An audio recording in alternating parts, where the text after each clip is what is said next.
Aún puedo recordar el sabor amargo de aquel café que bebía cuando escuché las palabras que lo cambiaron todo. Era una tarde de mayo. El sol se colaba por las ventanas de mi piso en la colonia Roma, ese mismo departamento que compré tras 30 años de trabajo duro, guardando cada peso, renunciando a vacaciones y sacrificando sueños. La taza estaba a medio terminar cuando Andrés, mi único hijo, llegó acompañado de su esposa Laura y con una carpeta de documentos en la mano. Todavía me viene a la memoria esa sonrisa suya. No era de cariño, sino esa mueca fría de alguien que ya se sabe vencedor. «Mamá, traje las escrituras para que las firmes», dijo dejándolas en la mesa de centro, como si fueran simples papeles sin valor. Pero los dos entendíamos perfectamente lo que significaban. Era mi hogar, mi seguridad, todo lo que construí que pasaría a su nombre. «Es por tu protección», repetía desde hacía meses. «A tu edad, conviene dejar todo en orden. A mi edad, como si tener 68 años significara ser inútil, como si las arrugas borraran décadas de experiencia y lucidez». Mientras mi mano avanzaba por cada página, noté la mirada inquieta de Laura, siguiendo mis movimientos como un halcón al acecho. El reloj de pared parecía sonar más fuerte esa tarde, cada tic-tac marcando el final de una era de mi vida. Lo que ellos ignoraban es que detrás de mi fachada de maestra jubilada, cariñosa y despistada, se escondía una mujer que durante décadas trabajó como investigadora en delitos financieros. Una mujer que aprendió a leer gestos, a detectar mentiras y adelantarse a las traiciones. Mi verdadera carrera siempre había sido un secreto protegido por la apariencia de una vida común. Firmé la última hoja y entregué la carpeta a Andrés. Fue entonces cuando ocurrió. Como si un interruptor se hubiera encendido, se quitó la máscara. Guardó los documentos en la carpeta, se levantó y con una frialdad que jamás olvidaré, soltó aquellas palabras que todavía me retumban en las noches en vela. «Ahora sal de mi vida, vieja. No te necesito». El silencio que siguió fue asfixiante. Laura no mostró sorpresa. Apenas esbozó una sonrisa torcida que delataba su complicidad.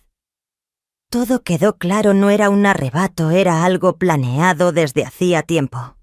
Mi propio hijo, aquel a quien cuidé en noches de fiebre, al que ofrecí la mejor educación posible, al que le di todo lo que una madre puede dar, me estaba desechando como si fuera un mueble viejo.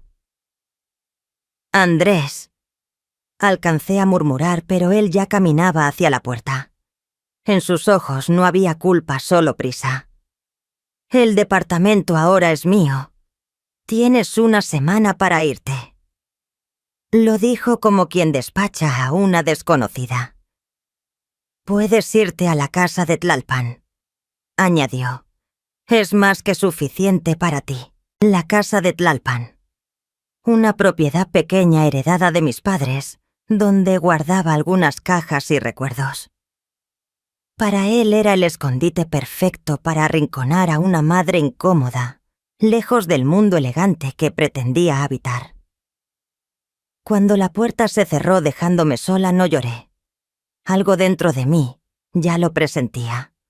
Hacía años que notaba las señales visitas cada vez más escasas y siempre ligadas al dinero, llamadas rápidas en las fiestas, la manera en que Andrés hurgaba entre mis papeles, cuando creía que yo no lo veía. Lo que él no sabía era que yo ya tenía un plan.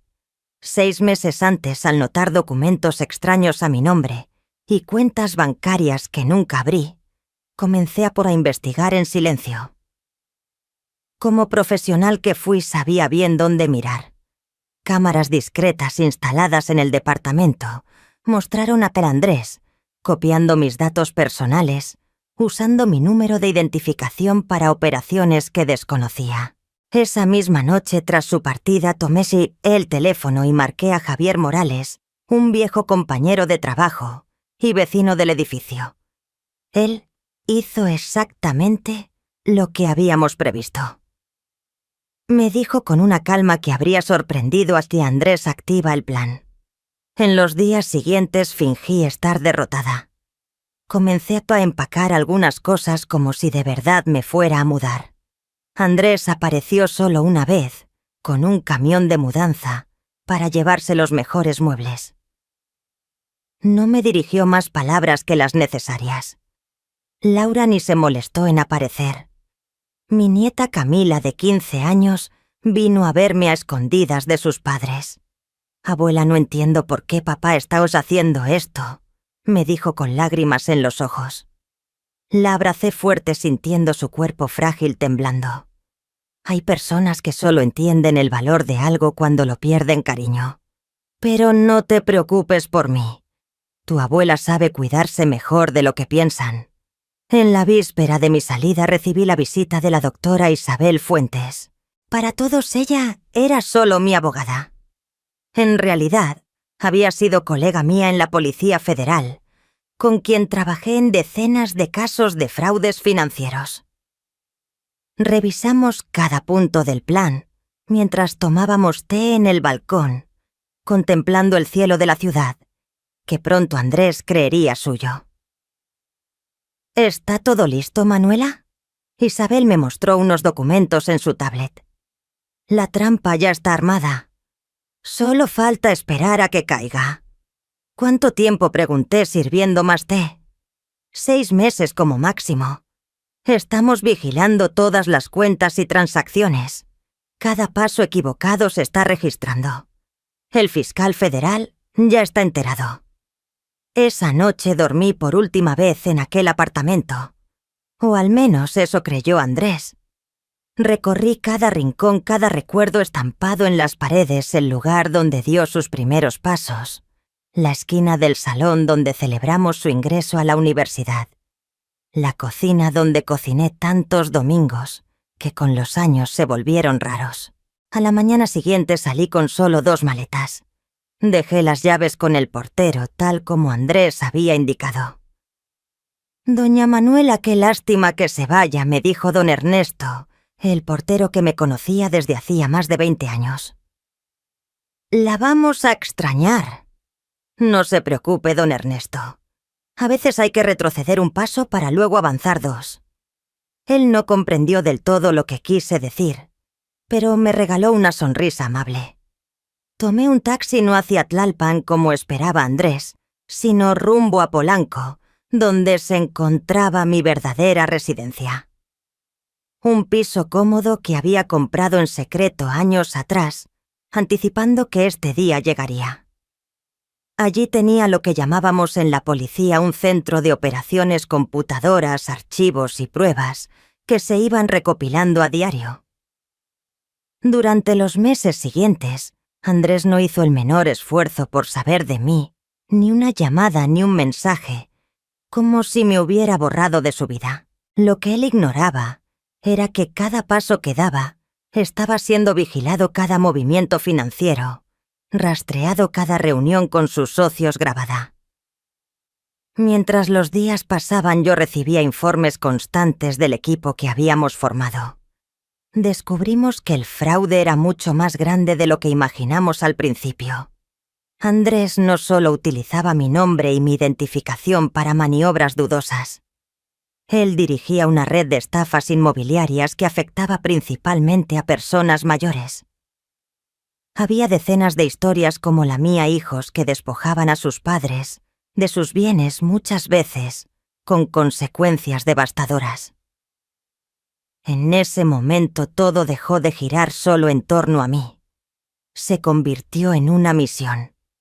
Cada nuevo documento en mis manos reforzaba mi determinación. «Esto no es venganza», le repetía a Javier cuando lo veía preocupado por mi implicación emocional. «Esto es justicia». El cumpleaños número 43 de Andrés se acercaba. Planeaba una gran fiesta en la terraza de un edificio en la colonia Condesa, con invitados influyentes, posibles inversionistas y figuras que le darían prestigio ante sus nuevos vecinos. Sería su consagración social, todo financiado con dinero manchado y con el estatus del departamento, que me había arrebatado. También sería el instante perfecto para nuestro contraataque. Se enviaron las invitaciones para la fiesta. La mía, por supuesto, no estaba entre ellas, pero eso carecía de importancia. Yo estaría presente de una manera que Andrés jamás podría imaginar. Los preparativos finales de nuestro plan ya estaban en marcha. Cada detalle fue revisado una y otra vez. Tal vez se pregunten si en algún momento dudé si el amor de madre logró pesar más que mi sentido de justicia. Les confieso que sí. Hubo noches en que miraba fotografías antiguas, recordaba los instantes felices, me cuestionaba si hacía lo correcto. Pero entonces volvía a escuchar sus palabras: «Ahora sal de mi vida, vieja». Y también recordaba a todas las demás víctimas ancianos que lo habían perdido todo sin la mínima posibilidad de defenderse. Personas que, a diferencia de mí, no tenían experiencia en investigación criminal ni contactos en la Policía Federal. ¿Desde dónde me escuchan ahora? ¿Desde la Ciudad de México como yo? O quizá desde otro lugar de España o Latinoamérica, donde historias como estas suceden todos los días. Si has seguido mi relato hasta aquí, entiende que lo que cuento es más común de lo que imaginamos. Por eso te pido que te suscribas al canal Abuela Recuerda para no perderte el resto de esta historia. Me interesa mucho saber qué opinas de todo esto. ¿Qué habrías hecho tú en mi lugar? Deja tu comentario y no olvides dar like, porque me costó mucho valor animarme a compartir algo tan personal. Y ahora sigamos donde nos quedamos. Esas pequeñas señales que me hicieron sospechar que algo muy turbio se estaba gestando, justo bajo mi nariz. Todo comenzó de forma sutil como las primeras gotas antes de una tormenta. Tal vez debí darme cuenta antes, pero el amor de madre tiene esa trampa. Siempre nos hace creer en la mejor versión de nuestros hijos, aunque la realidad grite lo contrario. Recuerdo con claridad la primera vez que noté algo extraño. Era un martes de otoño de esos con cielo encapotado que vuelven gris a la ciudad. Andrés me había visitado el día anterior, algo inusual desde que se casó con Laura. Y como siempre, la visita tenía un propósito muy específico. Andrés necesitaba que yo firmara un poder notarial para resolver supuestos trámites atrasados de la herencia de su padre. Firmé sin preguntar demasiado. Augusto, mi exmarido, había fallecido hacía ya 5 años, y pensé que se trataba solo de papeleo pendiente. A la mañana siguiente, al ordenar algunos documentos en el escritorio de caoba que heredé de mi abuela, noté que mi chequera no estaba en el lugar exacto donde siempre la dejaba. Puede sonar a manía de una mujer de 68 años, pero los viejos reflejos de investigadora jamás se apagan. Durante décadas trabajé observando rutinas, detectando anomalías, notando cuando algo no encajaba. Empecé a estar más alerta. En las semanas siguientes recibí correspondencia extraña, estados de cuenta de bancos, que nunca había abierto, notificaciones de supuestas inversiones, y hasta una carta de una notaría en Toluca mencionando una propiedad que, según ellos, yo había comprado. Cuando llamé al banco para aclarar la respuesta, encendió mis sospechas. La señora autorizó a su hijo a realizar estas operaciones con el poder que nos entregó. Poderes en plural, no solo aquel que yo había firmado recientemente. Esa noche no pude pegar un ojo. Las piezas comenzaban a encajar en un rompecabezas perturbador. Recordé las visitas cada vez más escasas de Andrés y Laura, los almuerzos de domingo que solo ocurrían cuando necesitaban algo, las preguntas insistentes sobre mis ahorros, sobre el valor del piso en la Roma, sobre mi pensión. Estoy volviéndome paranoica, pensé mientras preparaba una manzanilla en la cocina silenciosa. Pero otra voz más fuerte, la de la investigadora que aún vive en mí, susurraba: confía en tus instintos. Al día siguiente hice algo que jamás imaginé que haría con mi propio hijo. Llamé a Teresa Salgado, mi mejor amiga y excompañera en la Policía Federal. Nos citamos en un pequeño restaurante familiar en Coyoacán, donde solíamos analizar casos hace décadas. Manuela, si tienes esta sospecha, debemos investigarlo, me dijo tras escuchar mis inquietudes. Sabes mejor que nadie cómo operan estos fraudes. Los vimos cientos de veces. Pero estamos hablando de mi hijo Teresa, respondí con un nudo en la garganta. Precisamente por eso, necesitas comprobarlo. Si estás equivocada, maravilloso. Pero si tienes razón...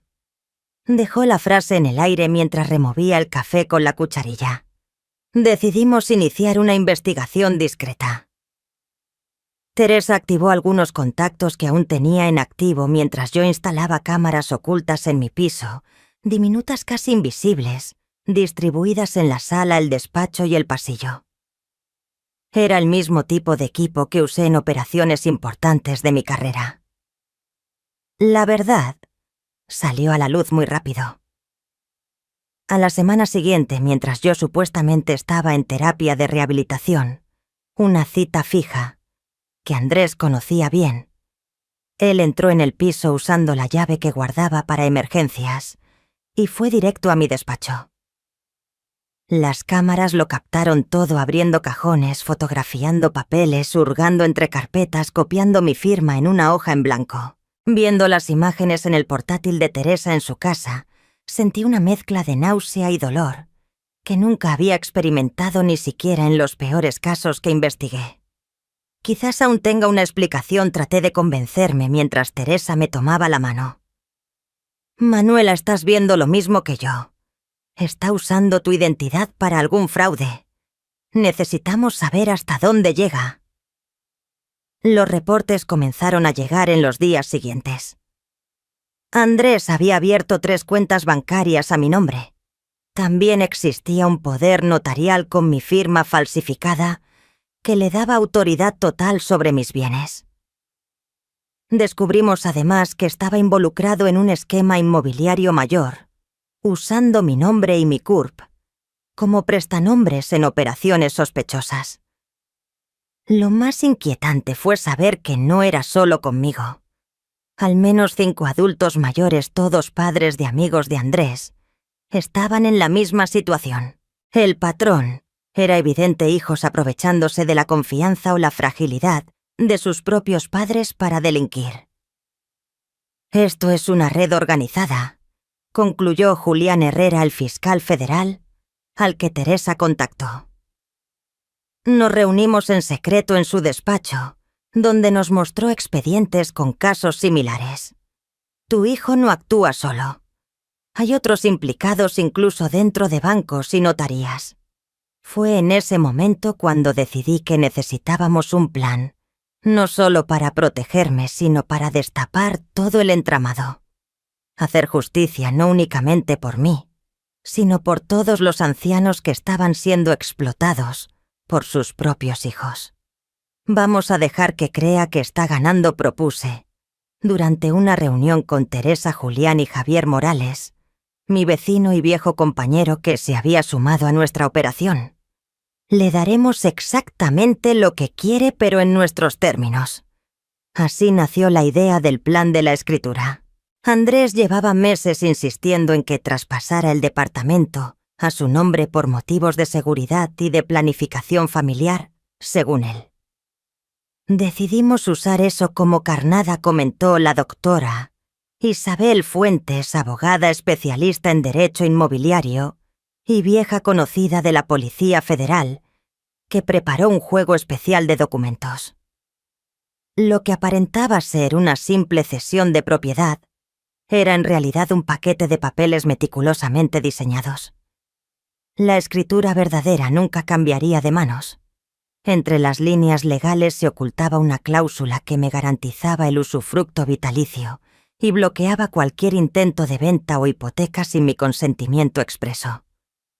Lo más importante era que entre los papeles que Andrés me puso delante había un documento que, sin que él lo sospechara, constituía una confesión detallada de los delitos financieros que venía cometiendo con mi firma, validando como testigo colaboradora en una investigación federal. Mientras tanto, seguíamos acumulando pruebas, cada movimiento bancario, cada contrato falso, cada reunión sospechosa con sus cómplices. Era registrado con precisión. La operación adquirió una dimensión mayor cuando encontramos nexos con una red de lavado de dinero que usaba constructoras fantasma y terrenos inflados en valor. En esos días, Camila, mi nieta, me visitaba a escondidas. Laura y Andrés le prohibían verme, alegando que yo estaba confundida y difícil de tratar. Pero ella, con esa rebeldía propia de sus 15 años, se escapaba después de clases para pasar unas horas conmigo. «Abuela, aquí pasa algo raro», me confesó una tarde, mientras comíamos churros que había preparado especialmente para ella. «Papá y mamá siempre están cuchicheando, cierran la laptop cuando entro en la sala. Y ayer escuché a mamá decir que iban a vender un departamento en la Roma en cuanto los papeles estuvieran listos». Sentí un nudo en el estómago. Mi propia nieta ya percibía que algo andaba mal aún sin comprender la magnitud. En ese momento supe que hacía lo correcto, no solo por mí, sino también por Camila. «Cariño, a veces las personas eligen caminos equivocados pensando que son atajos hacia la felicidad», le dije con cautela. «Pero al final esos atajos llevan a lugares que jamás imaginaron». «Me preocupa lo que te pase, abuela», murmuró con los ojos brillosos. «Papá dijo que te mudarías muy lejos. No te angusties por mí. Tu abuela es mucho más fuerte e inteligente de lo que creen», respondí abrazándola. «Y te prometo que pase lo que pase, siempre estaré cerca de ti». En las semanas previas a la firma de la escritura, intensificamos cada detalle del plan.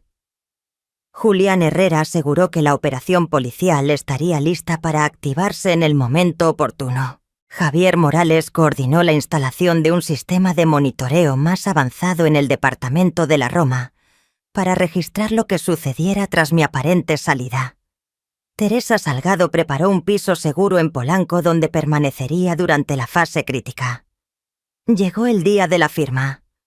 Como ya conté, Andrés apareció con Laura y los documentos. Firmé hoja tras hoja observando la ansiedad apenas contenida en sus rostros.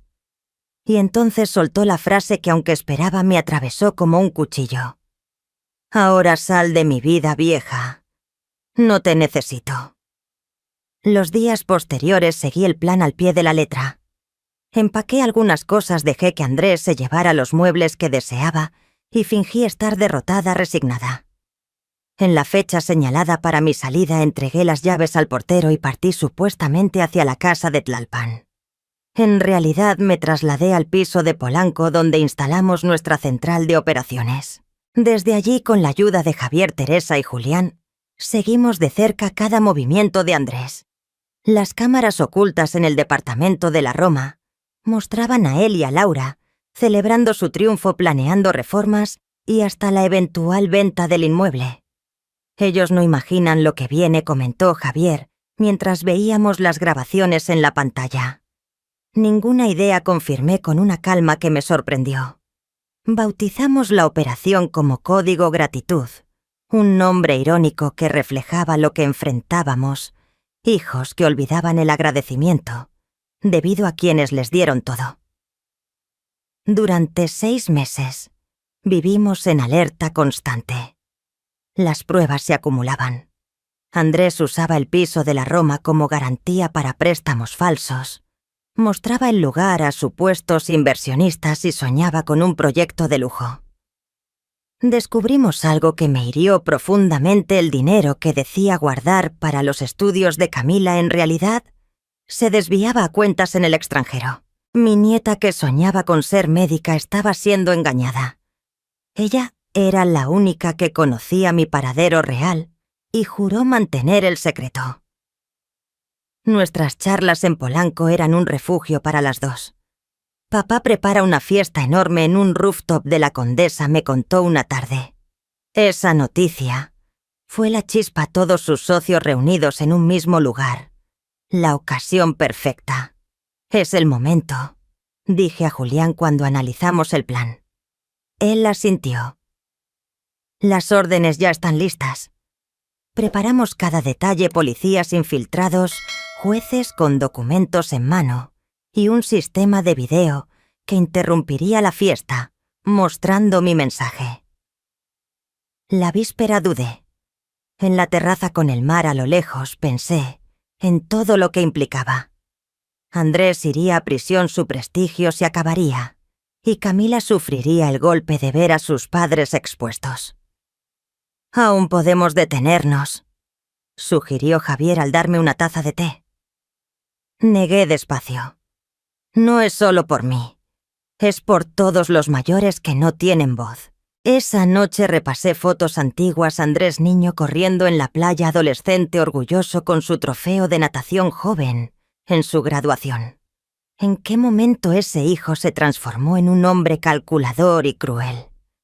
Nunca lo sabré, pero entendía que más allá del amor, la justicia debía imponerse. Al amanecer, la operación Gratitud estaba lista. Yo también. No sería solo una madre traicionada, sino la investigadora Manuela Montes, revelando su verdadera vida. Recordé a Posa, un viejo mentor: la justicia a veces avanza despacio, pero siempre llega. Y esa noche llegaría disfrazada de cumpleaños en un hotel de la Condesa. Andrés aprendería que las traiciones tienen un precio. Mientras ajustaba el collar de perlas que usaría para mi video, pensé en todas las madres manipuladas y abandonadas por hijos ingratos. Esto sería también por ellas. «Es la hora», anunció Julián con los últimos informes. «Todo está en posición». Respiré hondo. La investigadora volvía para su último y más grande caso. Capturar a un criminal requiere paciencia y audacia. Y Andrés nunca se había sentido tan invencible como después de la escritura. El plan no era solo sobre papeles y pruebas. Era una ilusión perfecta que lo atraparía sin que lo sospechara. Para todos, yo vivía derrotada en Tlalpan como él esperaba. El piso permanecía vacío, con visitas de Teresa para simular actividad: luces encendidas, cortinas corridas, señales mínimas de vida. Mientras tanto, mi verdadera base estaba en Polanco, un lugar que Andrés jamás imaginó. «La soberbia será su caída», comentó la doctora Isabel Fuentes mientras revisábamos los papeles que Andrés me había hecho firmar. Estábamos en el piso de Polanco, rodeadas de carpetas, computadoras y monitores. Isabel no era solo mi abogada, era una de las mentes jurídicas más astutas que conocí en mi carrera. Su especialidad era diseñar trampas legales tan precisas que cuando alguien las descubría, ya era tarde. Lo que él cree que es la escritura de traspaso tiene varias capas, explicó subrayando partes con un marcador amarillo. Primera parece una cesión normal. Segunda mantiene el usufructo vitalicio contigo, bloqueando cualquier venta o hipoteca. ¿Y la tercera capa?, pregunté, aunque sabía la respuesta. Isabel sonrió. Es la más ingeniosa. Entre cláusulas inofensivas hay una confesión de sus fraudes, con tu firma como testigo cooperante. Legalmente es como si hubiera admitido todo, añadió Javier Morales, mientras ajustaba un sistema de vigilancia. Nadie lee la letra pequeña. Isabel asintió. Los ambiciosos nunca lo hacen. Están demasiado ocupados, calculando lo que creen ganar. Durante semanas seguimos cada paso de Andrés. Gracias a las cámaras ocultas en el piso de la Roma, el mismo que él consideraba suyo. Lo vimos presumir la vistas a inversionistas, jactándose de cómo convenció a la vieja de cederle el lugar. Una de las escenas más duras fue observarlo quitar fotos familiares para colgar cuadros modernos elegidos por Laura. Incluso tiró a la basura un portarretrato donde aparecía él con 5 años sentado en mis piernas en un banco de Coyoacán. Esa imagen en el contenedor fue de los pocos instantes en que me permití llorar. No dejes que el dolor nuble tu juicio, me recordó Teresa Salgado. Tenía razón. Esto ya no era solo entre Andrés y yo. La investigación revelaba un esquema mucho más amplio, una red de fraudes inmobiliarios, dirigida contra ancianos. Usaban vínculos familiares para obtener firmas. Transferían casas, pedían préstamos con los inmuebles, como garantía, y luego desaparecían dejando a sus padres, sin nada a veces hasta sin hogar. Hemos identificado al menos 23 víctimas, informó Julián Herrera en una reunión. Muchas nunca denunciaron por vergüenza o miedo a represalias de sus propios hijos. ¿Cómo pueden dormir por la noche?, me pregunté en voz alta. El doctor Claudio Méndez, psicólogo forense que Julián incorporó, explicó. Ellos separan sus actos de las consecuencias emocionales. No ven personas, ven bienes a explotar. Mientras las pruebas se acumulaban, mantenía contacto secreto con Camila. Con la excusa de estudiar en casa de amigas, venía a verme a escondidas. Aquellas charlas eran nuestro refugio, para ella un respiro de la tensión en casa. Para mí, la certeza de que aún tenía a alguien que me quería. Papá y mamá están raros, me confesó una tarde, mientras compartíamos pastel de chocolate. Gastan demasiado, compran cosas carísimas. Mamá recibió un collar de diamantes la semana pasada. ¿Y cómo te hace sentir eso?, le pregunté intentando moldear su percepción. Camila permaneció en silencio moviendo el tenedor en el pastel. No parece justo. Nunca hablan de ti, abuela. Es como si no existieras. Cuando pregunto, cambian de tema o dicen que estás confundida y necesitas espacio. Contuve el impulso de revelarle la verdad. Era demasiado joven para llevar ese peso. Preferí hablar de sus estudios y de su sueño de ser médica, temas que encendían sus ojos con ilusión. Mientras la operación avanzaba, cada uno cumplía su parte. Javier controlaba la parte técnica. Teresa aseguraba la logística de nuestra base secreta.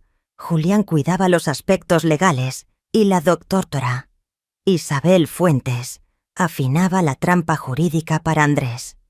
Yo era el centro, la pieza que unía todo, la madre traicionada, convertida en investigadora de su propio caso.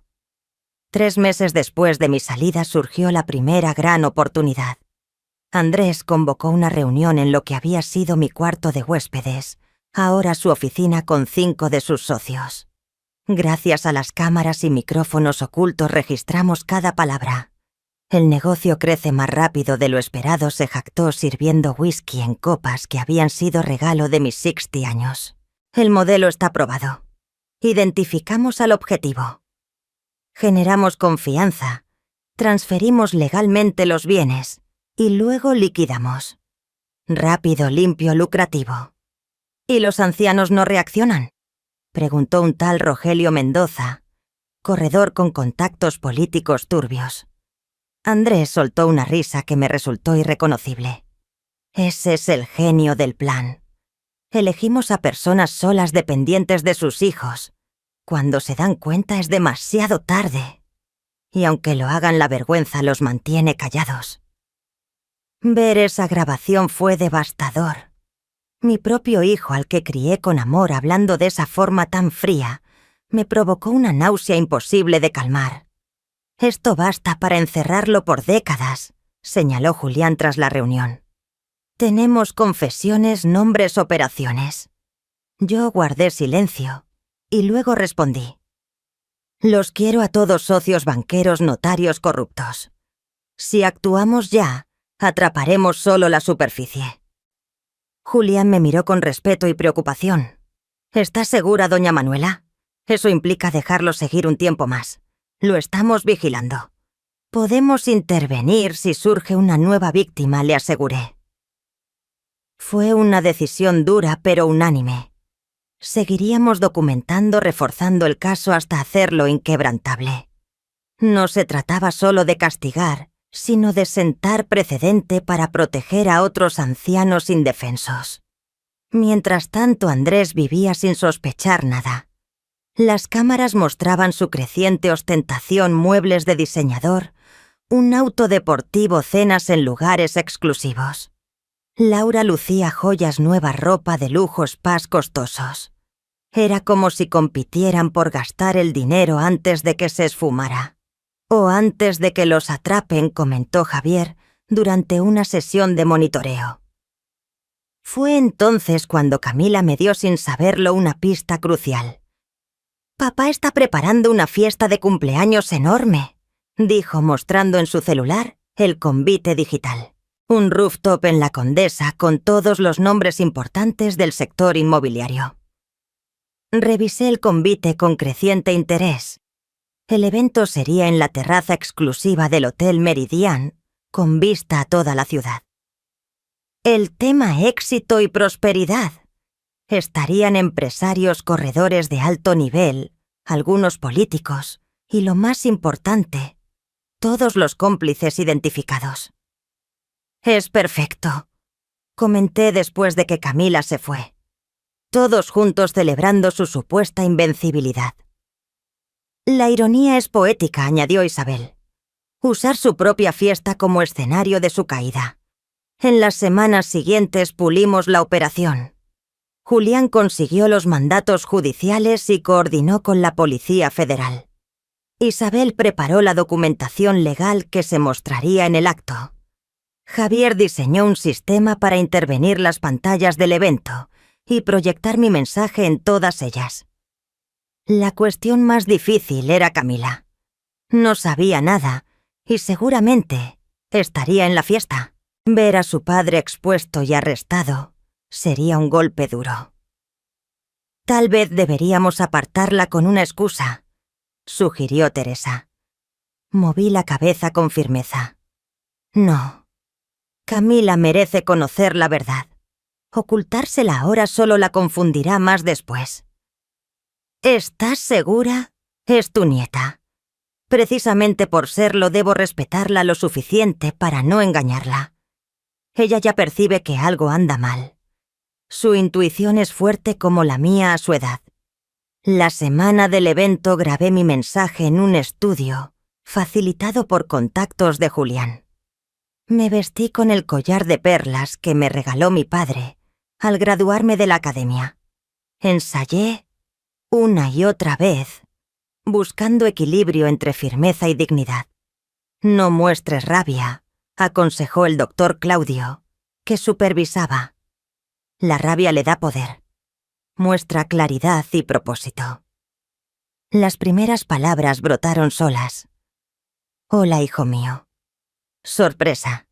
Imaginar la cara de Andrés al verme irrumpir en su celebración me daba calma. No era venganza lo que buscaba, sino justicia, equilibrio.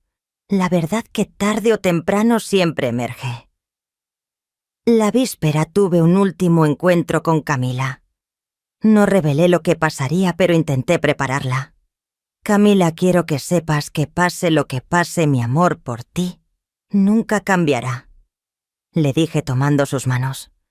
A veces la vida nos obliga a enfrentar verdades duras, y en eso está nuestro crecimiento. Ella me miró con esos ojos verdes tan parecidos a los míos, llenos de madurez. «Hay algo que no me cuentas, ¿verdad, abuela?». Sonreí suavemente. «Mañana todo quedará claro. Solo confía en tu corazón para distinguir lo correcto, sin importar quién esté involucrado». Cuando Camila se fue, me quedé con una mezcla de temor y determinación. El camino elegido ya no tenía vuelta atrás y arrastraría muchas vidas, incluida la de mi nieta. Pero como intenté enseñar a Andrés, toda elección trae consecuencias, y nadie está por encima de enfrentarlas. La mañana de la fiesta nos reunimos para los últimos ajustes. Julián confirmó que los equipos policiales estarían ocultos en el hotel. Javier revisó una vez más los sistemas técnicos para nuestra intervención audiovisual. Isabel tenía todos los documentos listos. Lista, preguntó Teresa mientras ajustaba el discreto comunicador que me mantendría conectada con el equipo. Inspiré hondo recordando cada traición, cada víctima sin voz. Estaba más preparada que nunca. Horas después, ya instalados en una suite convertida en centro de comando, seguíamos todo en tiempo real, con cámaras, micrófonos y agentes infiltrados entre el personal del evento. Observé la llegada de invitados empresarios políticos, figuras del sector inmobiliario. Andrés y Laura los recibían con euforia, él en un traje italiano, ella con un collar de diamantes comprado sin duda con dinero ajeno. Vi a Camila llegar con un vestido azul marino hermosa pero incómoda, entre adultos que festejaban un éxito construido sobre la explotación.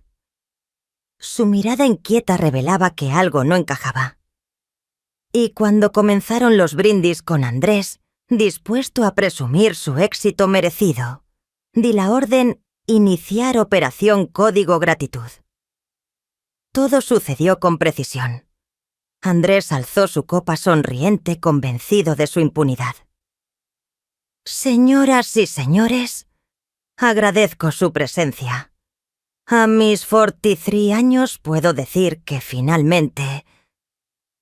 De pronto todas las pantallas del rooftop se apagaron, los muros de LED, los monitores del bar hasta los tótems digitales. La música cesó y un silencio tenso se apoderó del lugar. Enseguida mi rostro apareció en cada pantalla. Hola, hijo mío. Sorpresa. Incluso desde nuestra sala de control vi cómo el color se le esfumaba del rostro. Sus ojos abiertos de par en par, la copa resbalando de sus manos y estrellándose contra el suelo. Para quienes no me conocen, continué en la grabación mientras un silencio absoluto reinaba en la celebración. Mi voz serena y firme llenó el espacio. Soy Manuela Montes, madre de Andrés Montes, su anfitrión esta noche. Hace meses firmé lo que él creyó era la escritura de mi departamento en la Roma. En las pantallas vimos los ojos de Andrés moverse nerviosos buscando una salida imposible.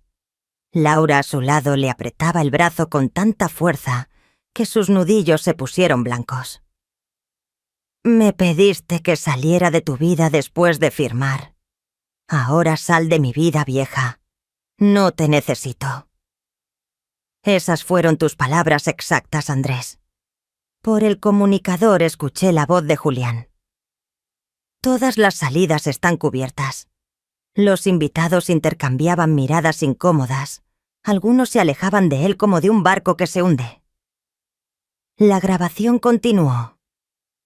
Durante años usaste mi nombre e identidad en operaciones de lavado. Luego comenzaron a aparecer en las pantallas documentos, transferencias sospechosas, escrituras falsas, contratos con firmas adulteradas de ancianos indefensos. Mi rostro reapareció. La escritura que firmé no era del departamento Andrés. Era tu confesión con mi firma como testigo en la investigación federal, iniciada hace 3 años. En ese instante las puertas del rooftop se abrieron y entraron agentes de la Policía Federal encabezados por Julián Herrera. El murmullo creció, algunos invitados buscaban nerviosos sus pertenencias. Por los monitores vi a Camila paralizada, un vaso a medio camino de sus labios, mirando incrédula a la abuela que creían desterrada en Tlalpan. ¿Cómo hiciste esto?, balbuceó Andrés hacia las pantallas como si yo respondiera en vivo. El video continuó. Olvidaste quién soy. Antes que tu madre fui investigadora de fraudes por 3 décadas. Creíste que no lo notaría bajo mi propio techo. Julián se acercó serio. Andrés Montes queda detenido por estafa, lavado de dinero, falsedad ideológica y asociación ilícita. Tiene derecho a guardar silencio. 2 agentes lo sujetaron de inmediato. Laura intentó escabullirse hacia una salida lateral, pero fue interceptada por una oficial. Laura Montes también queda detenida por los mismos cargos. La escena era un caos controlado. Los agentes arrestaban a los socios identificados Rogelio Mendoza, el corredor inmobiliario, Eduardo Paz, el gerente bancario, y Daniela Lemos, la notaria que validaba documentos falsos. Por las cámaras observé cómo algunos invitados intentaban salir discretamente, pero se les informó que todos debían declarar como testigos. «Acércate a Camila», indiqué a Teresa por el comunicador. Ella, disfrazada de mesera, se dirigió a mi nieta, que seguía inmóvil, con los pies pegados al suelo. Mi atención volvió a Paz Andrés cuando las pantallas mostraron el cierre de mi mensaje. «Te di todo, Andrés, incluso la oportunidad de ser honesto. Tú elegiste este camino». Lo vimos ser esposado, su sorpresa inicial, convertida en rabia impotente. «No puedes hacerme esto, soy tu hijo, tu único hijo», gritó a las pantallas. «Y eres el hijo que decidió traicionar a su madre», replicó Julián, expresando lo que todos pensaban. «Vamos, si Ormontes no lo haga más difícil». Laura, a diferencia de Andrés, conservaba la calma calculadora de quien ya evalúa salidas legales. Sus ojos fríos recorrían el salón hasta cruzarse con los de Camila. Por un instante se asomó la vergüenza, pronto reemplazada por su máscara habitual de indiferencia. Entonces, decidí que era hora de mostrarme. Bajo ahora avisé al equipo. «¿Estás segura?», preguntó Javier. «Podemos terminar sin su presencia». «Sí, Camila necesita verme y Andrés también». Ajusté mi collar de perlas, respiré hondo y me miré en el espejo antes de bajar. Ese sería el FN, el enfrentamiento más duro de mi vida, más que cualquier operativo de mi carrera. Cuando las puertas del elevador se abrieron en la azotea, el murmullo se apagó hasta reinar el silencio. Caminé erguida con paso firme y mirada fija. Andrés, esposado y a punto de ser llevado, se congeló al verme. Su rostro pasó del asombro a la furia hasta un destello tardío de comprensión. «¿Cómo?», balbuceó sin encontrar palabras. Me detuve a unos pasos. El despeinado con la corbata torcida y el sudor marcando su camisa cara. «Yo, serena». «Me subestimaste, Andrés», dije con calma. «Como muchos subestiman a los mayores, confunden canas con debilidad, arrugas con incapacidad, experiencia con obsolescencia». Noté por el rabillo del ojo varios móviles grabando. Mañana estaría en todos los periódicos y redes. La humillación pública era parte del castigo, pero no mi meta principal. ¿Por qué?, pregunté la única cuestión que importaba. ¿Por qué traicionar a quien siempre te dio todo? Él desvió la mirada, incapaz de sostener la mía. «No lo entenderías», murmuró con soberbia, incluso derrotado. «Inténtalo», insistí. «Merezco al menos eso». Inspiró profundo y por fin me miró. Era demasiado fácil, soltó con brutal franqueza. «Tú y todos los demás, tan confiados, siempre dispuestos a creer en lo mejor de la gente, tan vulnerables». Claudio ya me había explicado la mentalidad de estos delincuentes. No era solo codicia, era el poder de manipular, la facilidad de explotar a quienes deberían proteger. Lo entendía, aunque jamás podría justificarlo. Espero que haya valido la pena. Antes de que Andrés respondiera, sentí un movimiento a mi lado. Camila salió por fin de su parálisis y se lanzó a mis brazos sollozando. «Abuela, yo sabía que algo estaba mal». La abracé fuerte con una oleada de instinto maternal. «Todo está bien ahora, cariño. Vendrás conmigo, ya está todo preparado». Alcancé a notar el pánico fugaz en el rostro de Laura al oír eso. «Ella es nuestra hija», protestó forcejeando con las esposas. «No puedes llevártela». «En realidad sí puede», intervino la doctora Isabel Fuentes, entrando con paso seguro y una carpeta en la mano. «Aquí tengo una medida cautelar de custodia provisional firmada hace 3 horas. Considerando los cargos de ambos padres, Camila queda bajo la tutela de su abuela hasta el juicio. El odio en los ojos de Laura era evidente, pero inútil. La red estaba cerrada. «Esto no ha terminado», gruñó Andrés mientras lo conducían. «Tengo contactos, tengo dinero». «No, Andrés, terminó ya. Tus contactos están siendo arrestados ahora mismo en operativos simultáneos. Y el dinero...» Hice una pausa. «Todos los bienes obtenidos ilegalmente están bloqueados, incluido el departamento en la Roma, que nunca dejó de ser mío». Sus hombros se hundieron, la máscara de arrogancia se derrumbó. «Vamos, señor», Montes dijo Julián con tono profesional. «Sus abogados lo verán en la sede de la Policía Federal». Mientras lo llevaban al elevador, Andrés me miró una última vez. Por un instante vi al niño que alguna vez fue. Mamá alcanzó a decir, pero no hubo más palabras. «Lo sé», respondí en voz baja. Y desapareció entre los agentes junto con Laura y los demás detenidos.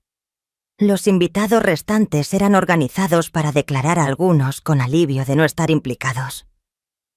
Camila seguía a Sandy a mi lado aferrada pie a mi mano. «¿Y ahora qué?», preguntó con voz temblorosa. «Ahora vamos a casa», le dije pasando mi brazo sobre sus hombros. Teresa se acercó con su abrigo. «El coche espera en la parte trasera», susurró evitando a la prensa que ya se agolpaba en la entrada principal. Caminamos hacia la salida de servicio bajo las miradas de respeto de quienes antes me creían una anciana desechable. En el ascensor, Camila finalmente soltó la pregunta que llevaba dentro. «¿Sabías todo el tiempo lo que hacían?». La miré viendo en ella la inteligencia y la integridad que había esperado cultivar aún en la distancia. No desde el inicio, admití con sinceridad, pero cuando empecé a notar las señales, hice lo de siempre, investigué. Reuní pruebas, armé un caso sólido. ¿De verdad creían que me habían engañado? Una leve sonrisa me cruzó el rostro. Su padre nunca tuvo paciencia con los detalles. Jamás leía los contratos hasta el final, nunca revisaba las letras pequeñas. Un error fatal para alguien en su negocio. El elevador nos llevó al sótano y salimos por un pasillo de servicio hasta un auto discreto. Javier estaba al volante. Su sonrisa de alivio era evidente. «Misión cumplida», Manuela dijo al abrirnos la puerta. Casi respondí ayudando a Camila a subir. «Todavía queda camino». Mientras el coche se alejaba del hotel, vi por el retrovisor los destellos de las patrullas y los flashes de fotógrafos en la entrada principal. Ya podía imaginar los titulares: «Exinvestigadora desenmascara el fraude de su propio hijo». «Operación Código Gratitud revela red de explotación a ancianos». Pero dentro del auto éramos solo una abuela y su nieta unidas por la sangre y ahora por la verdad. «¿A dónde vamos?», preguntó Camila con voz más firme. «A casa», respondí apretando su mano, «al lugar donde siempre serás bienvenida». Mientras Javier conducía hacia Polanco, donde ahora estaría nuestro hogar, sentí que el peso de 6 meses empezaba a disiparse. La justicia no era solo para mí, también para quienes nunca pudieron defenderse. Mirando el perfil de mi nieta contra las luces de la ciudad, pensé en cómo las decisiones marcan destinos. Andrés eligió la ambición y enfrentaría las consecuencias. Yo elegí la verdad y ahora podía reconstruir. «Abuela», dijo Camila tras un silencio. «¿Crees que él cambiará después de todo esto?». La pregunta quedó flotando. «No lo sé, cariño. El cambio llega solo cuando aceptamos nuestros errores. Pero una cosa aprendí nunca: es tarde para empezar de nuevo». El coche avanzaba por la avenida Litoral dejando atrás el caos y entrando en un futuro incierto pero honesto. La luna iluminaba el mar, recordando que incluso en la oscuridad Siempre hay una luz que guía. A la mañana siguiente me levanté antes del amanecer. Camila aún dormía en el cuo. En el cuarto de huéspedes que había preparado para ella, paredes en tonos suaves, un escritorio junto a la ventana con vista al mar y fotos nuestras en marcos sencillos. Quise que sintiera ese espacio como un refugio. Preparé café y salí a la terraza donde el sol apenas asomaba en el horizonte. El periódico ya estaba en la puerta. Exinvestigadora revela esquema de su hijo. La foto mostraba a Andrés esposado rumbo a la patrulla, el rostro contraído entre rabia y miedo. Al lado una imagen mía de archivo en uniforme. Leer la nota me produjo sentimientos mezclados, satisfacción profesional por resolver un caso complejo, pero también el dolor indescriptible de una madre exponiendo a su propio hijo. No hay manual para ese tipo de conflicto. El teléfono no dejó de sonar en toda la mañana. Periodistas, programas de televisión viejos conocidos que querían su parte en la historia de la abuela investigadora. Le pedí a Teresa, que llegó temprano, que me ayudara a filtrar las llamadas. La única llamada que acepté fue la del doctor Claudio Méndez, el psicólogo que nos apoyó en la operación. «¿Cómo está Camila?», preguntó con voz serena. «Aún duerme», respondí bajando el tono mientras me apartaba al despacho. Estaba agotada física y emocionalmente. «¿Y tú, Manuela, cómo lo estás manejando?», dudé un instante antes de admitir lo que llevaba dentro. Una parte de mí siente que traicioné a mi hijo. La otra sabe que hice lo necesario. «Ambas son ciertas», respondió con suavidad. «No hay respuestas simples. Ahora toca cuidar de Camila y de ti. El trauma puede aparecer de formas inesperadas. Siguiendo su consejo, acordamos sesiones de terapia para ella 3 veces por semana. Y también para mí. Justicia sin sanación es solo otra forma de castigo», recordó antes de colgar. Sus palabras me acompañaban mientras preparaba un desayuno abundante, segura de que Camila despertaría hambrienta tras la tormenta de la noche anterior. Hacia las 10 Julián Herrera llamó con novedades. La operación había sido un éxito absoluto. 19 arrestos simultáneos en toda la ciudad. El esquema era aún más grande, implicaba empleados de 3 notarías y 2 gerentes bancarios. Más de 30 adultos mayores habían sido despojados, muchos, sin siquiera saber que sus propiedades habían sido transferidas. «Andrés y Laura serán trasladados hoy a Bangú», informó. La audiencia fue esta mañana. Prisión preventiva confirmada por riesgo de fuga. Irónico. Pasé años investigando ese penal y ahora mi hijo vestiría el uniforme gris de los reos. «Andrés pidió hablar contigo», añadió Julián tras una pausa. «No es obligatorio, la decisión es tuya». La noticia me desconcertó. ¿Qué quería decirme? Más reproches, súplicas vacías, falsas promesas. «Lo pensaré», respondí. «Ahora mi prioridad es Camila». Como invocada por su nombre, escuché sus pasos en el pasillo. Agradecí a Julián y colgué componiendo el rostro antes de que ella entrara. Apareció en la cocina con el pijama nuevo que compramos anoche, el cabello revuelto y los ojos hinchados de tanto llorar. Parecía a la vez más niña y más adulta de sus 15 años. «Buenos días, cariño». La saludé con un intento de normalidad. «Preparé panquecas». «Siguen siendo tus favoritas». Asintió en silencio y se sentó.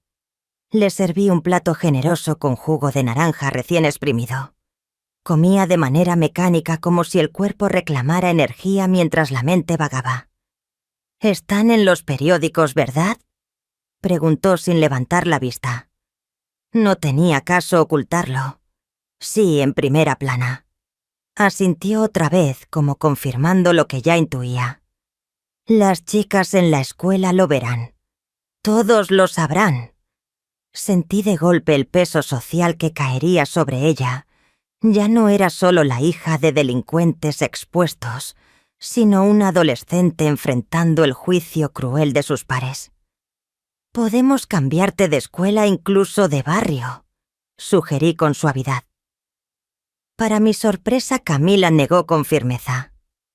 «No, no voy a esconderme. Yo no hice nada malo». Sus ojos tan parecidos a los míos se alzaron al fin para encontrar los míos.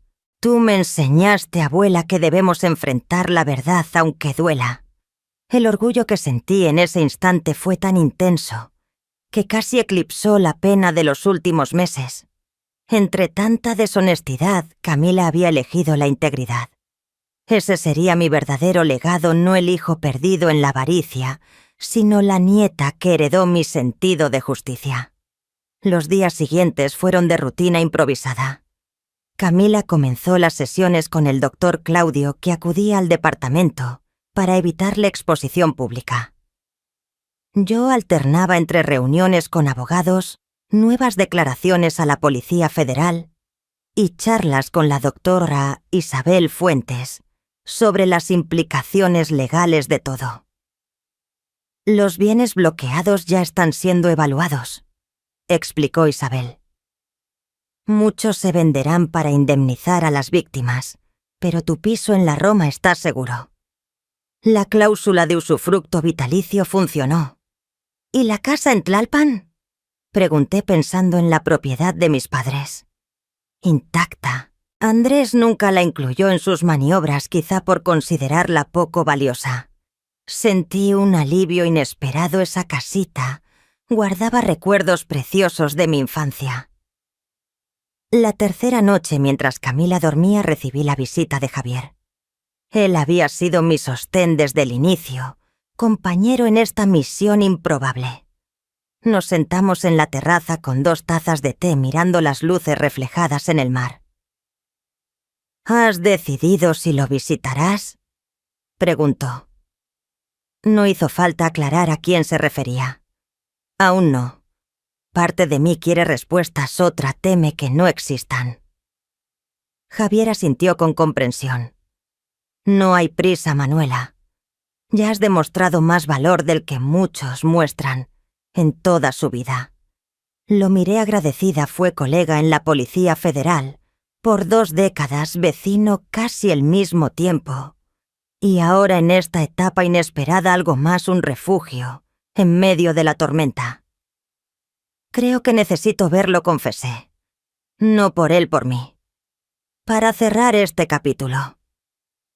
Javier tomó mi mano con un gesto de apoyo. «Cuando decidas si R, no irás sola». A la mañana siguiente, dejando a Camila con Teresa, conduje hacia el penal de Bangú. El protocolo era estricto: identificación, revisiones largas, esperas en pasillos grises que me devolvían recuerdos de mis tiempos como investigadora. Andrés entró a la sala de visitas esposado con el uniforme gris del recluso. El contraste con el hombre impecable de la fiesta no podía ser mayor. Su rostro mostraba ojeras y un surco nuevo en la frente. Mamá dijo al verme con una voz despojada de su antigua soberbia. «Viniste, Vain», confirmé sentándome en la fría silla de metal frente a él. «Tú pediste verme». Un guardia se mantuvo en la esquina dándonos la ilusión de privacidad, aunque sabíamos que todo sería grabado.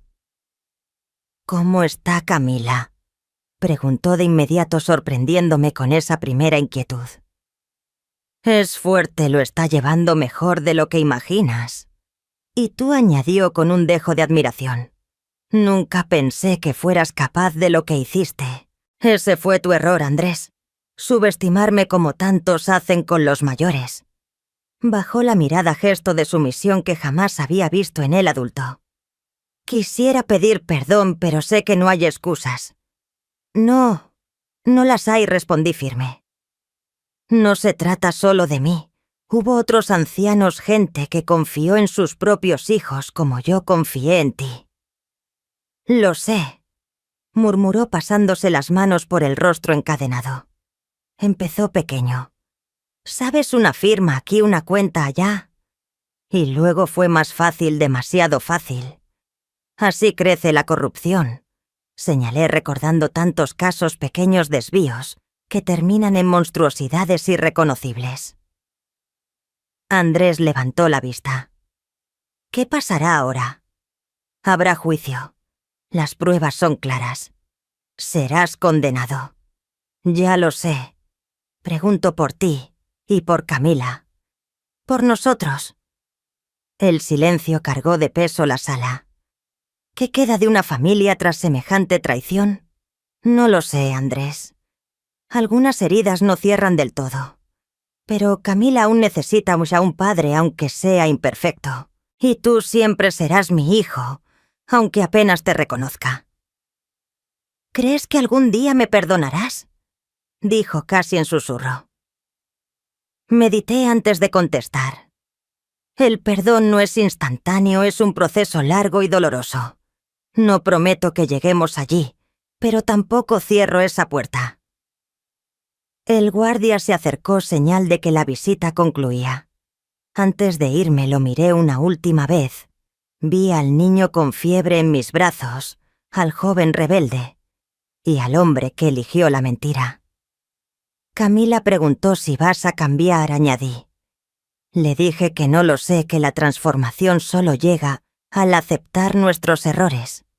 La elección es tuya. Salí de la prisión con sentimientos encontrados: tristeza, por lo perdido; alivio, por haber dicho lo necesario; y dudas sobre el futuro.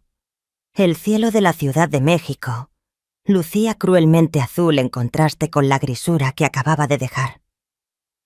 2 semanas después de la operación, cuando la tormenta comenzaba a calmarse, recibí una llamada inesperada. Era doña Zulema, una vecina de 80 años del edificio en la Roma, quien me confesó haber sido también víctima de un fraude parecido, cometido por su propio sobrino. Doña Manuela dijo con la voz temblorosa: «Quería agradecerle lo que hizo. Gracias a su valentía, mi sobrino confesó y estoy recuperando mi departamento».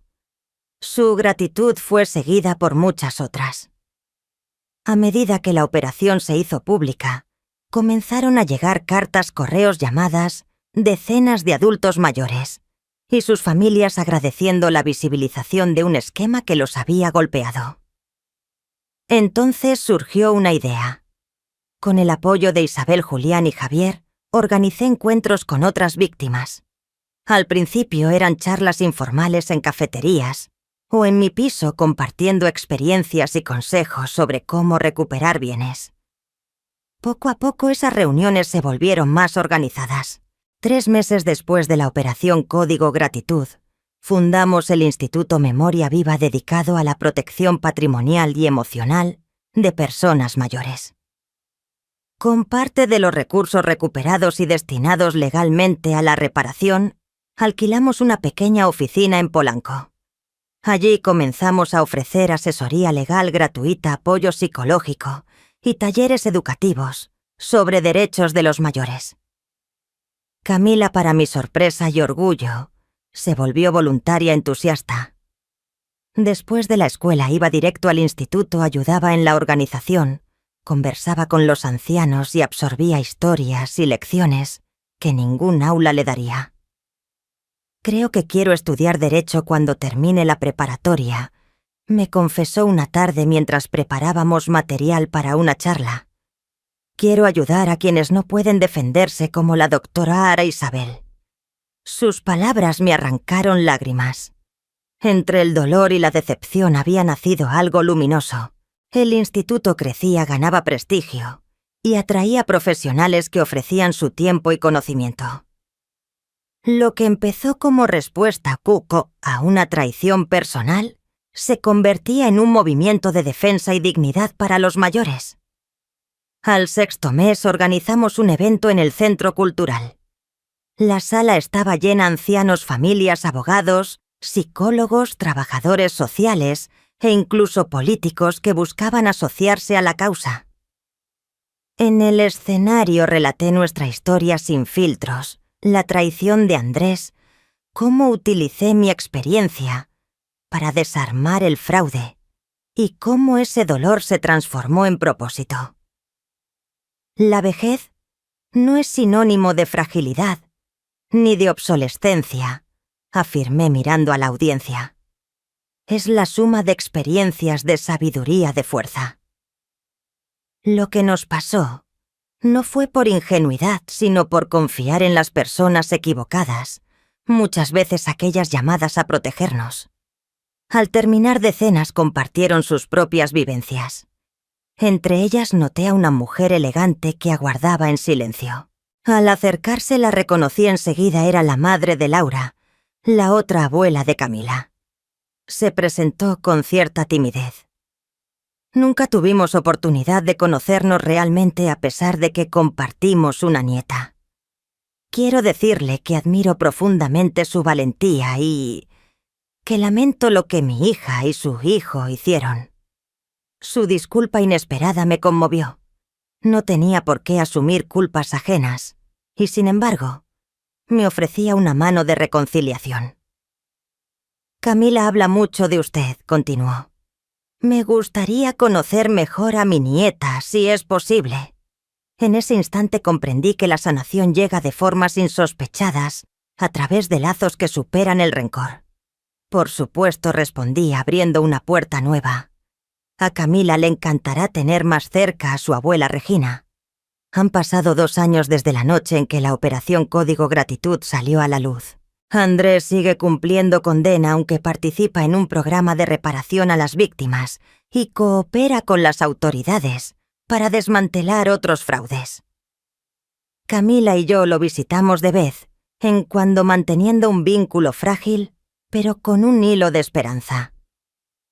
El Instituto Memoria Viva ahora ocupa un piso completo en el centro de la ciudad, atendiendo a cientos de adultos mayores cada mes e inspirando proyectos similares en otras regiones. Camila, a punto de graduarse de la preparatoria, ya fue aceptada en la Facultad de Derecho, decidida a seguir los pasos de la doctora Isabel Fuentes, que se ha convertido en su mentora y amiga. En cuanto a mí y Javier, nuestra relación evolucionó de la amistad a algo más profundo. A mis 20 años, redescubrí la alegría de la compañía, la complicidad y el afecto construido sobre respeto y admiración mutuos. Al mirar atrás recuerdo aquella tarde en que escuché las palabras crueles de mi hijo y sentí que perdía lo que más había trabajado en mi vida. Lo que parecía un final era en realidad un comienzo. La traición que debía destruirme reveló una fuerza que desconocía. Hoy, al contemplar el atardecer desde la terraza de mi apartamento, recuperado en la Roma con Camila estudiando a mi lado y Javier preparando la cena en la cocina, siento una paz que creí imposible. La herida aún duele a veces como suelen doler las profundas, pero hemos aprendido a vivir con las cicatrices, transformándolas en recordatorios de una batalla que contra todo pronóstico ganamos. Si hay algo que deseo dejar como lección, es esto: nunca subestimen el poder de una mujer mayor, con determinación, experiencia y un sentido inquebrantable de justicia. Porque cuando nos intentan descartar como irrelevantes, es cuando demostramos la fuerza extraordinaria que una vida entera nos ha otorgado. Cuando Andrés, mi único hijo, me echó de mi propia casa diciéndome: «Ahora sal de mi vida, vieja. No te necesito», no imaginaba quién era yo realmente. Detrás de la fachada de maestra jubilada y madre entregada, había una investigadora con décadas de experiencia, desmantelando redes criminales. Esa experiencia fue la que me permitió transformar lo que debía ser mi derrota en una victoria, no solo para mí, sino para decenas de mayores explotados por sus propias familias. La trampa que preparé fue calculada al detalle. Mientras Andrés creía haberme vencido, yo documentaba cada movimiento, cada operación sospechosa, cada vínculo con sus socios. Con mis antiguos colegas de la Policía Federal, levantamos un caso sólido esperando solo el instante adecuado para actuar.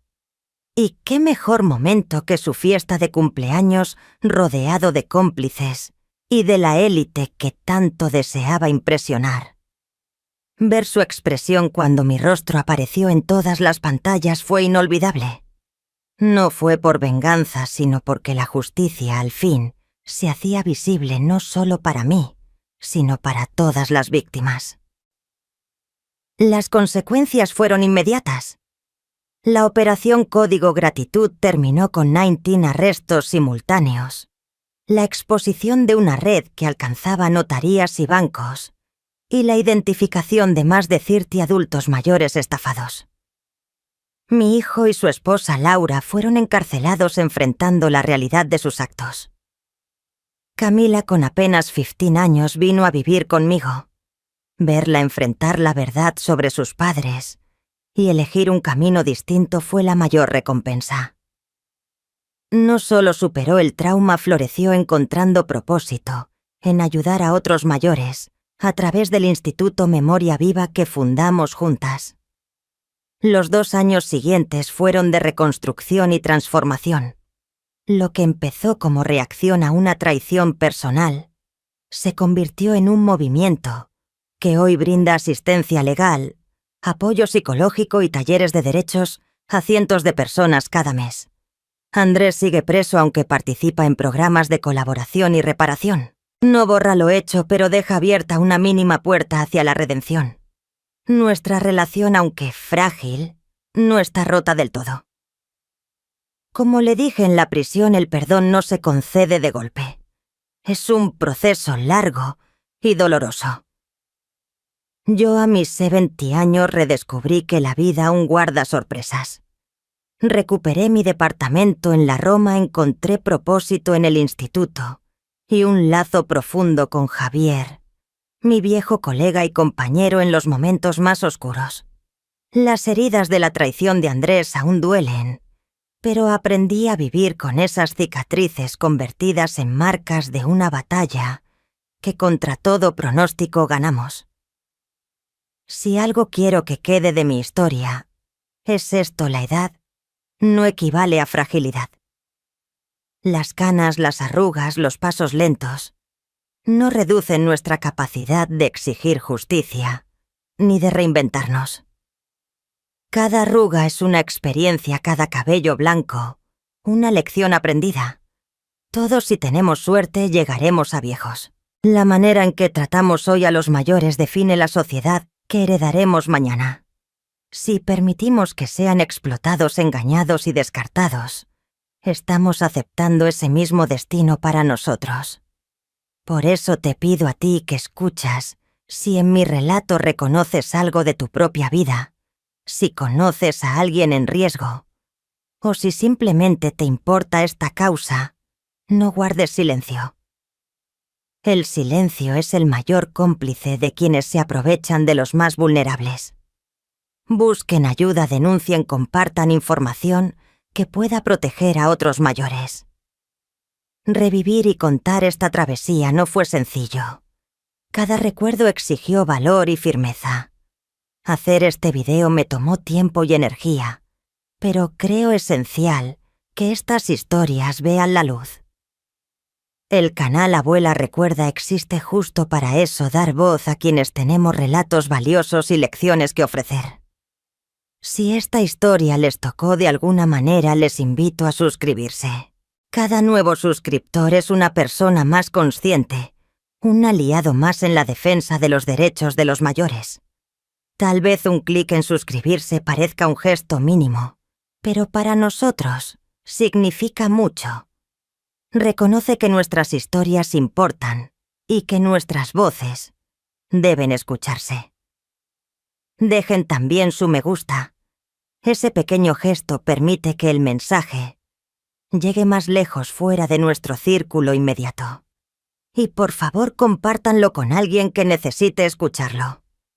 Puede ser un adulto mayor en riesgo, un familiar preocupado, o simplemente alguien que deba recordar la fuerza de la vejez. Y sobre todo, dejen su comentario. ¿Qué les pareció mi historia? ¿Han vivido o presenciado algo parecido? ¿Qué harían en mi lugar? Sus palabras enriquecen nuestra comunidad y me dan fuerzas para seguir compartiendo experiencias que, aunque dolorosas, pueden inspirar a otros a resistir y levantarse. Producir contenidos así requiere investigación, guión, grabación, edición. Cada etapa implica esfuerzo y recursos. Si pueden, consideren apoyarnos con un gracias totales, nuestra forma de donación, que ayuda a cubrir costos y mantener los videos diarios. Su aporte del tamaño que sea hace una diferencia real para mantener el canal vivo y llegar a más personas. Exploren también nuestros otros videos. En Abuela Recuerda encontrarán relatos emotivos, consejos prácticos y experiencias que pueden resonar con su propia vida o dar perspectiva frente a retos futuros. Antes de despedirme, quiero dejarles esta reflexión. La vida casi nunca sigue el guión que planeamos. A veces las peores traiciones vienen de quienes más queremos y los comienzos más importantes llegan cuando menos lo esperamos. No son los golpes los que definen nuestra historia, sino cómo decidimos enfrentarlos, cómo transformamos dolor en propósito, traición, en justicia finales, en nuevos comienzos. Cuando Andrés me expulsó, creyó escribir la última página de mi historia. No sabía que en realidad estaba abriendo un libro nuevo y que la pluma la tenía yo. Gracias por escucharme. Gracias por ser parte de esta comunidad. Y recuerden, la edad no es debilidad, es poder, es sabiduría, es la fuerza de quien ha resistido tormentas y sabe que por oscuro que parezca el cielo, siempre vuelve a amanecer. Suscríbanse ahora a Abuela. Recuerda, dejen su me gusta. Compartan con quien lo necesite. Comenten su experiencia y, si pueden, apoyen nuestro trabajo. Juntos podemos garantizar que las voces de los mayores sean escuchadas, respetadas y nunca subestimadas. Hasta el próximo relato, donde seguiré contando historias que merecen ser recordadas y honradas. M.